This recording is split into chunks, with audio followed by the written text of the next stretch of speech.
coming here. ये film आग लगे बस्ती में हमने बहुत प्यार, मेहनत और मज़े से एक्चुअली बनाई है। तो मुझे ऐसा लगता है कि जब हम कोई चीज़ इंजॉय करके बनाते हैं सेट पे, तो वो ट्रांसलेट होती है, आप लोगों को स्क्रीन पे देखने को मिलती है, और फिर आप लोगों को भी होपफुली उतना ही मज़ा आएगा जितना हमें इसको बनाने में आया। मेरे, फहाद, जावेद साहब, इन सब हम सब के अलावा, I think what's amazing about this film is that it has people like Tabish who are debuting. There are other influencers who have debuted, और उनकी वजह से I think हमारी फिल्म डिफरेंट भी लग रही है, और उन सब ने इसमें मेहनत भी की है और चार चांद लगाए हैं सब ने। तो मेरी उम्मीद है, हम सब की उम्मीद है कि आप लोग जाके देखेंगे और आपको मज़ा आएगा इंशाल्लाह। अस्सलाम वालेकुम, सिद्रा फ्रॉम ARY न्यूज़। मुझे ये बताइएगा फहद भाई कि फिल्म में ऐसा क्या है जो लाहौरियों को बहुत के हवाले से, फिल्म के हवाले से मज़ीद बताइए। स्पीकर के आगे खड़े हैं।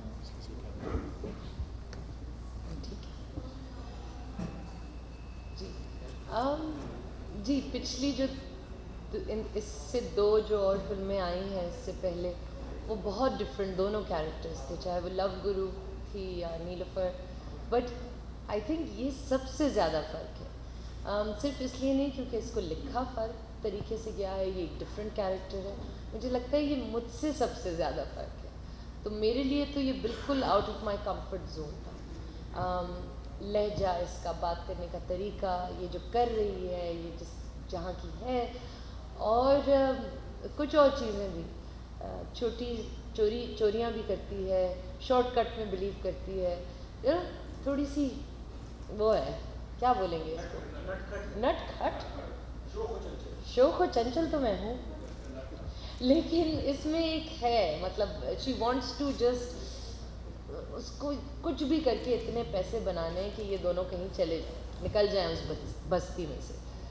तो बहुत मज़ा आया मुझे एक्चुअली करके, और एक्चुअली ये फिल्म करके मुझे लगता है कि मुझ में एज एन एक्टर मैंने बहुत सीखा भी है, और एक और, जैसे आप बहुत सारे प्रोजेक्ट्स करते हैं लेकिन कुछ प्रोजेक्ट्स आपको इंस्पायर करते हैं कि अच्छा मुझे अब कुछ और करना है। So this was that project that made me feel शायद मैं ये भी कर सकती हूँ, यू नो।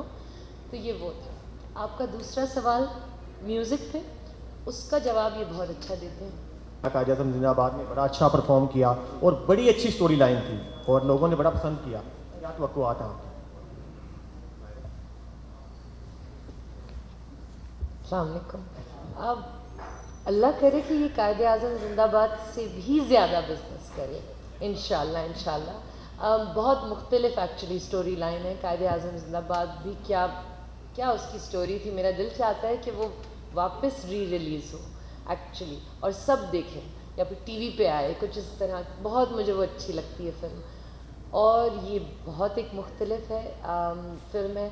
तो मेरी उम्मीद तो ये है कि सब जाके देखेंगे और इंटरटेन होंगे इस ईद पे, और बार बार जाएंगे इंशाल्लाह इंशाल्लाह। जिस तरह इन्होंने कहा 100 राइट मैक्सिमम, उनकी स्क्रीन्स ही हज़ारों में, लाखों। सो आप ये फ़र्क है, और ये बहुत बड़ा फ़र्क है।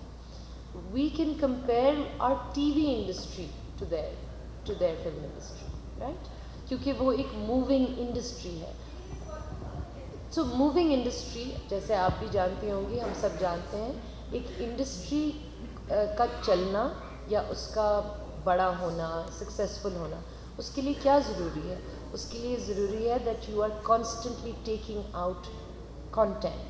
जिस तरह ड्रामा रुकता नहीं है ना, आपका 8 बजे का स्लॉट है, 9 बजे का स्लॉट है, 10 बजे का स्लॉट है।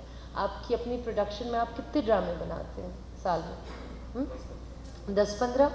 So that we do not have, unfortunately, films में. We don't have enough films coming out, right? जी बिल्कुल. And then as a part of it is also, I would love it if the government supports films, which I think, I believe that they are right now. So this industry needs a lot more support, you know, than than the other industries. I believe for it to become a successful industry. So it's a lot of moving parts. एक वजह नहीं, तो उसको compare भी करना ना मुझे ऐसा लगता है वो गलत होगा। जी, और हम एक